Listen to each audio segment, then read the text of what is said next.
श्री शिवाय नमस्तुभ्यम। दोस्तों, मैं आपको मौजूदा एकादशी की कहानी सुनाने जा रही हूँ। इसे आप सुनिए। श्री युधिष्ठिर बोले, भगवान, आप तीनों लोकों के स्वामी हैं, सबको सुख देने वाले और जगत के पति हैं। मैं आपको नमस्कार करता हूँ।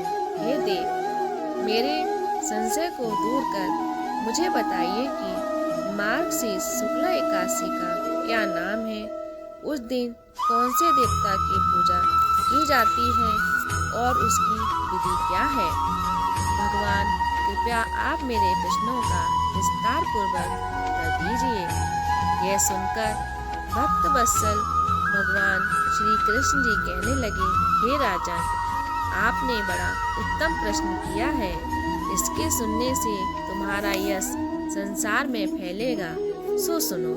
मार्गशीर्ष शुक्ला एकादशी को मोक्षदा एकादशी कहते हैं। इस दिन दामोदर भगवान की धूप, दीप, नैवेद्य आदि से भक्ति पूर्वक पूजा करनी चाहिए। अब मैं एक पुराणों की कथा कहता हूँ। इस एकादशी के व्रत के प्रभाव से नरक में गए हुए माता पिता पुत्र आदि की स्वर्ग की प्राप्ति हो जाती है। आप ध्यान पूर्वक सुनिए। गोकुल नगर में वैखानस नाम का एक राजा राज करता था।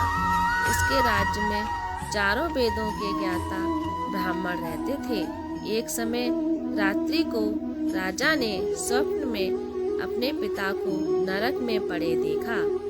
इससे उसे बड़ा आश्चर्य हुआ और प्रातःकाल होते ही ब्राह्मणों के पास जाकर अपने स्वप्न की सारी कथा कहने लगा। मैंने अपने पिता को नरक में पड़े देखा है और उन्होंने मुझसे कहा है कि हे पुत्र, मैं नरक में पड़ा हूँ, यहाँ से तुम किसी प्रकार मेरी मुक्ति करो। जब से उनके ये वचन सुने हैं, मेरा मन अशांत है। मुझे इस राज्य, धन, पुत्र, स्त्री, हाथी, घोड़े आदि में कुछ भी सुख प्रतीत नहीं होता।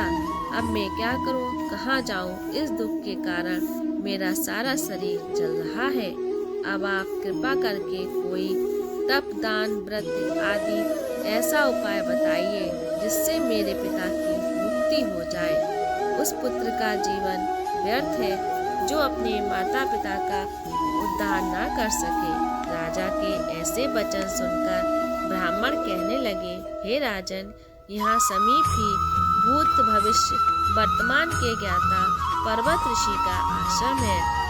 आपके प्रश्नों का उत्तर वे भली भांति दे सकते हैं। ऐसा सुनकर राजा मुनि के आश्रम पर गए। उसी जगह चारों वेदों के ज्ञाता साक्षात ब्रह्मा के समान पर्वत ऋषि बैठे थे। राजा ने वहां जाकर उनको साष्टांग प्रणाम किया। पर्वत मुनि ने राजा से कुशल क्षेम पूछी। तब राजा ने कहा, हे देवर्षि, आपकी कृपा से मेरे राज्य में सब कुशल है, परंतु मेरे मन में अत्यंत अशांति रहती है। इसका कुछ उपाय बताइए।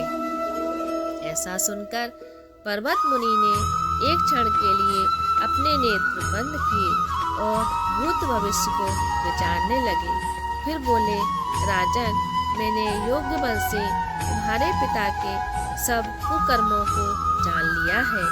उन्होंने पूर्व जन्म में कामातुर होकर सौत के कहने पर दूसरी पत्नी को ऋतुदान मांगने पर भी नहीं दिया। उसी पाप कर्म के फल से तुम्हारे पिता को नरक में जाना पड़ा। तब राजा बोला, हे महात्मन, मेरे पिता के उद्धार के लिए कोई उपाय बताइए।